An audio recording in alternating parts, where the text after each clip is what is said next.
The smell of burnt toast lingered in the kitchen, a faint bitterness curling through the air. It wasn't the food that soured the room. It was the silence. Orrin Peters sat at the head of the table, the chair that had once belonged to him in another house, another lifetime. His hands, calloused from decades of factory work, rested on the wood like anchors. Across from him, his daughter Teresa flipped through a stack of bills with the precision of a knife cutting flesh. Her husband Neil sprawled on the couch nearby, laughing at a game show as if their world wasn't collapsing under numbers printed in red ink. Teresa didn't look up when she spoke. 300 for the power, 250 for gas. And you expect us to just keep covering for you? The words landed heavier than the bills she slammed onto the table. Orrin blinked slowly, fighting the instinct to defend himself too quickly. He had built his life on patience, 37 years of turning bolts in a factory where time was measured not by hours, but by the whir of machines. Patience was his weapon. But here, in his daughter's kitchen, it felt like a curse. I give what I can, he said evenly. His voice carried the gravel of age, steady but worn. My pension isn't much, but I've never missed a payment toward this house. Neil chuckled from the couch, not even glancing away from the television. Your payments don't keep the lights on, old man. Let's be honest. You're living off us. The game show audience erupted in canned laughter, as though mocking Orrin in unison. Teresa finally raised her head. Her face, once soft with childhood innocence, was now hard, sharpened by resentment. We can't keep bleeding money. You've got to do more, Dad. You have to. Her words weren't a request, they were a verdict. Orrin studied her. For a fleeting moment, he saw the little girl who used to climb onto his shoulders to watch fireworks, who whispered secrets into his ear when storms scared her. But that child was gone, swallowed by adulthood, debt, and Neil's sneer. He thought of the house he had sold. Margaret's roses blooming in the front yard, the paint still fresh on the porch railing. He had signed it away, convinced by Teresa's trembling promise. You'll always have a home with us, Dad. Always. Now always felt like a word spoken in a foreign language, one he'd been foolish enough to believe in. The kitchen light flickered above them, buzzing like an insect caught in glass. It threw Teresa's shadow long across the table, reaching toward him like an accusation. Maybe, Neil said, stretching. It's time he started pulling his real weight, or else. He let the words hang, unfinished but heavy. Orrin's eyes dropped to the bills scattered before him. Ink and numbers. That was what his life had been reduced to. A calculation of cost, a liability in his own daughter's home. The first crack had appeared. He felt it, sharp and deep, and though no one else noticed, he knew what cracks always did. They widened. The night pressed heavy against the windows, November winds rattling the glass like an impatient guest. Orrin sat alone at the table long after the argument had fizzled into the background noise of Teresa and Neil's television laughter. The bills still lay scattered in front of him, pale slips of paper glowing under the kitchen light. Numbers blurred. What he saw instead were years, decades, stacked like those papers. 37 years on the factory floor, lungs filled with dust, hands chapped from oil and steel. He remembered Margaret standing on the porch with a lunch pail in her hands, kissing his cheek before every shift. Come home safe, Orrin. He had every single time. Now there was no porch, no roses, no Margaret. Only this table, this house, and a daughter who spoke to him in balances and deficits. Dad, it's late. Don't sit there all night. Teresa's voice came from the kitchen doorway. She held a glass of water, her hair pulled back, the hard lines of her face softened slightly by the dim light. For a moment, he glimpsed her weariness. Dark circles under her eyes, the tension in her jaw. I'm thinking, Orrin said simply. She hesitated, then stepped inside. You know we're not trying to be cruel. Neil's just stressed. I'm stressed. Bills keep piling up. We thought having you here would help. Instead, it feels like everything's heavier. The words cut deeper because they were almost tender. She wasn't shouting now. She sounded tired, beaten down by life. But even in her exhaustion, The weight she spoke of was him. "I sold my house for you," Oren reminded quietly. "For this place. For your future. That money was supposed to ease your burden, not become my sin." Teresa flinched but didn't argue. Instead, she whispered, "Things change." 2 words. Simple, final. They landed between them like a slammed door. She turned away, leaving him with the bills and the silence. Oren exhaled slowly. He had believed promises because they'd come from his daughter's lips. Because family, he thought, was a bond stronger than contracts. But bonds fray when tugged too hard. He could feel his unraveling. The front door opened and closed. Neil's voice carried into the kitchen, buoyant with false cheer. "Picked up some scratch-offs. Who knows, maybe we'll hit it big." He tossed the tickets onto the counter with a laugh. Teresa joined him, her laughter weaker but present. The sound struck Oren like glass breaking. His sacrifices had become background noise in their lives, drowned out by jokes about money and dreams bought for $5 at a gas station. Oren rose slowly, his knees protesting. He gathered the bills into a neat pile, sliding them aside. His eyes fell on the tickets Neil had dropped carelessly. Bright, meaningless paper promising miracles. But miracles didn't come from luck. They came from choices. He straightened his back, the old dignity returning like muscle memory. If they saw him as a burden, then they had already lost sight of who he was. And maybe, just maybe, the storm rattling at the windows wasn't only the wind. It was change demanding to be let in. Morning arrived gray, the kind of sky that promised snow but refused to deliver. Oren shuffled into the kitchen to the sound of laughter.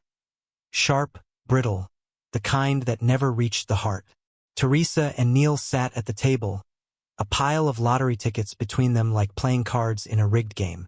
"Dad," Teresa said without warmth, "you're up early. We were just talking. Maybe you could pick up a few more tickets today. The jackpot's huge. 30 million. Neil smirked, sipping his coffee.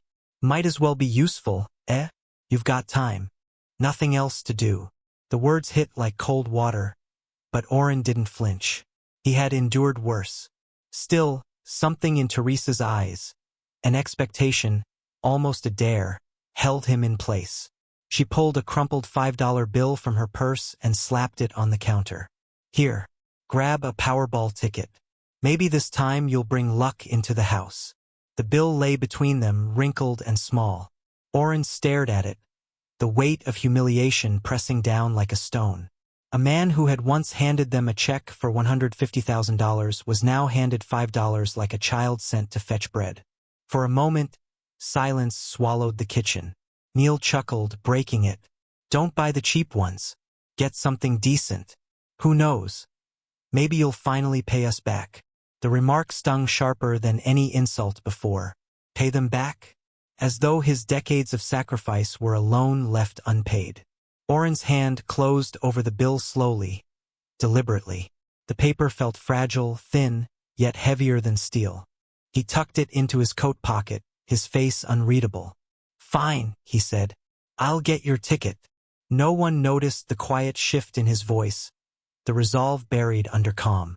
The walk to the corner store was long and biting. Wind needled his cheeks, tugging at his scarf, as though the world itself wanted to strip him bare. He passed houses glowing with warmth, windows lit with families eating breakfast, children rushing to school. Homes filled with what he had once believed he would always have. At the store, fluorescent lights buzzed overhead. The clerk, Romesh, greeted him kindly, a contrast so sharp it made Oren's throat tighten. He placed the $5 bill on the counter. "1 Powerball," he said.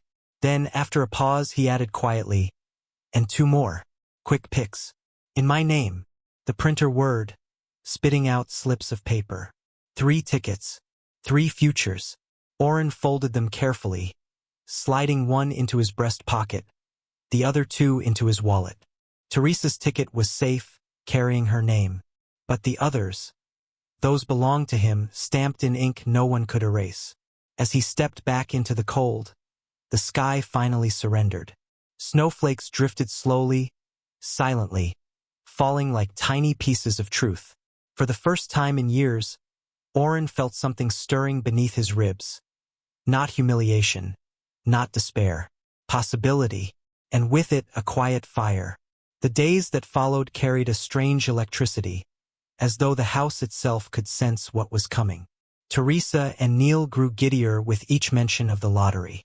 They spoke of mansions in Florida, cars with leather seats, vacations to places they couldn't even pronounce. Oren sat quietly in his chair, listening. His daughter's laughter, once a sound that could heal any wound, now grated like broken glass. Each dream she voiced was a reminder of the promises she had forgotten, the loyalty she had buried. Neil swaggered through the living room one evening, waving the single ticket Oren had bought in Teresa's name. 30 million, folks. This right here is our golden ticket. When it hits, no more scraping by. No more old man glooming up the place with bills and sighs. Teresa laughed, leaning into him. Imagine it, Dad. A house by the ocean. You won't have to worry anymore. The irony twisted in Oren's chest. Won't have to worry anymore? She didn't mean him. She meant themselves. He saw it in the sparkle of her eyes, the way she clutched Neil's arm tighter whenever money was mentioned. Upstairs, in the small room that smelled faintly of mothballs and the quilt Margaret had sewn, Oren laid out his 2 tickets on the nightstand. He traced the numbers with a trembling finger. The ink was ordinary, but the meaning was not. These weren't scraps of hope like Teresa believed. They were lifelines. They were proof that he still had a future, one not chained to their condescension. Yet doubt gnawed at him. What if none of them won? What if he remained here, day after day, enduring their scorn until his last breath? The thought chilled him more than the November winds. On Tuesday night, the air was tense enough to snap. Teresa gathered the tickets from the coffee table, her hands shaking not with fear but with anticipation.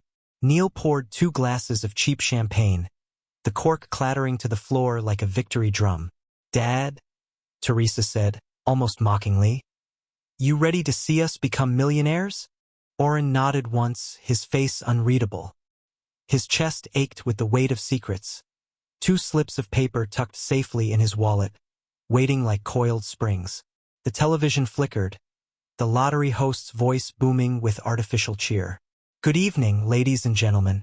Tonight's jackpot, $30 million. The living room seemed to shrink. Teresa's breath quickened, her eyes glued to the spinning numbers inside the glass drum. Neil leaned forward, muttering under his breath like a man praying to a god of greed. Oren sat back, his fingers brushing the wallet in his pocket. His heart beat a slow, steady rhythm. Not with hope, no, he'd outlived hope. What filled him now was clarity. Win or lose, this night would change everything. The first number dropped. Teresa gasped. A match. Neil slapped the table. The second number. Another match. The room ignited with shouts and laughter. Champagne sloshed onto the carpet. Oren didn't move. He only watched, quietly, as storm clouds gathered inside the house. Because storms, once they arrived, spared nothing. The numbers kept falling like stones into water, each one sending ripples through the room. 31, the announcer called. Teresa shrieked, her hands flying to her mouth. Neil grabbed the ticket from her fingers, eyes darting across the page.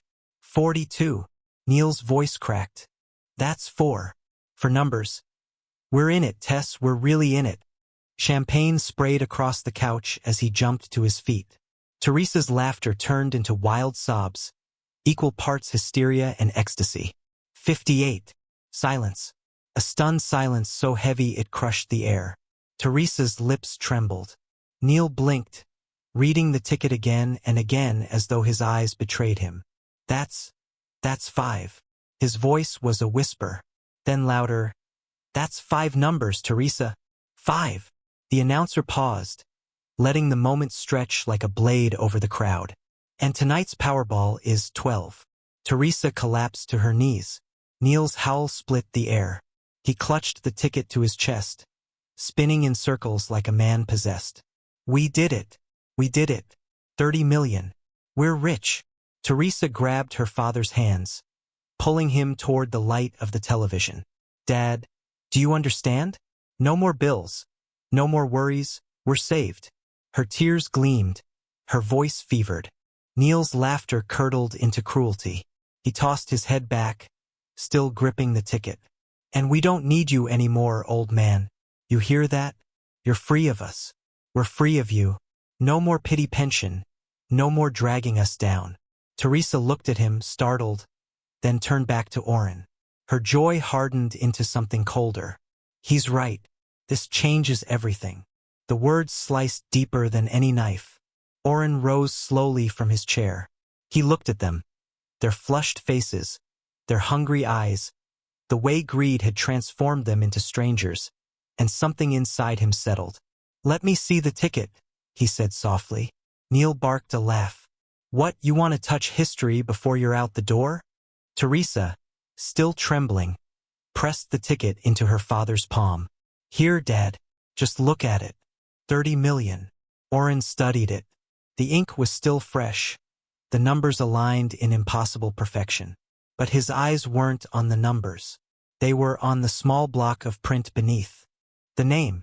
Do you even know what you're holding? He asked. His voice was quiet, steady, almost kind. Teresa frowned. Our future. Oren lifted the ticket into the light. Read the name, Teresa. Her smile faltered. She leaned closer. Then the color drained from her face. Neil snatched it back, squinting. His grin collapsed into disbelief. What the hell? The silence that followed was thunderous. Oren reached calmly into his wallet and placed 2 more slips on the table. I bought 3 tickets that night. 1 in your name with your money. 2 in mine with mine. This, he tapped the ticket Neil held with trembling fingers, isn't yours. It never was. Teresa's breath hitched. No, no, Dad, that's not. It says Oren Peters. His voice rose, not in anger, but in something greater. Finality. Dignity. 30 million belongs to me. The champagne bottle toppled, fizzing into the carpet. Teresa's sobs cracked into wails. Neil's face twisted with fury, then collapsed into defeat. Oren slid the winning ticket into his wallet beside the others. He stood straighter than he had in years. For once, he said, his eyes steady. The odds were finally mine. The house was silent except for Teresa's ragged sobs and Neil's muttered curses. The champagne bubbles died on the carpet, their brief celebration already a memory. Oren stood in the hallway with his suitcase in one hand, his coat draped over the other. He looked around once more. The walls, the furniture, even the faint smell of stale coffee and arguments. None of it was his. It never had been. He had traded his home for a promise, and promises, he now understood, could rot. Dad, wait. Teresa's voice cracked, desperate. She clutched at his sleeve like a drowning child. We didn't mean what we said. We were just excited. It was the money talking. He met her eyes. For the first time in years, he saw not his daughter but a stranger. One shaped by greed, fear, and choices she could no longer take back. No, Teresa, he said gently. The money didn't change you. It revealed you. Her grip loosened, and she sank back against the wall, her face pale, her tears carving lines down her cheeks. Neil hovered near the living room, fists clenched, but his voice had lost its edge. You'll regret this, old man. Walking away from family. Oren adjusted his coat, his voice calm and firm. Family is more than blood. It's loyalty. It's sacrifice. I gave both. You gave me nothing but numbers. He turned the knob. The cold November air rushed in, crisp and sharp, cleansing the stale bitterness that clung to the house. Where will you go? Teresa asked, her voice small, childlike again. Oren paused, silhouetted in the doorway. The porch light haloed his figure, making him appear larger, stronger than she remembered. Somewhere I am wanted, he said. Somewhere your mother would have been proud to call home. The door shut behind him with a sound that echoed like finality. Outside, the world was vast and waiting. Snowflakes drifted in lazy spirals, catching the glow of the street lamps. Each one landed softly, silently, erasing the footsteps he left behind. He walked down the driveway without hesitation, each step lighter than the last. At the corner, he slipped his hand into his coat and touched the ticket in his wallet. The ink was cold, but the future it carried was warm. He thought of Margaret, of the house they'd once dreamed of by the lake, of mornings filled with quiet coffee and peace. For the first time in years, that dream felt within reach. Behind him, faint through the closed door, came Teresa's sobbing, a sound that might have once broken him. Now it only faded into the wind. Freedom had its own sound. It was silence. It was snow falling on empty streets. It was the steady beat of his own heart, no longer weighed down by guilt. Oren tilted his head back, letting the snow melt on his face. For a moment it felt like a blessing. The road stretched ahead, dark but clear. He walked on, the ticket safe in his pocket, the past locked behind him, the future finally his. And with every step, he carried not bitterness, but something far rarer: dignity.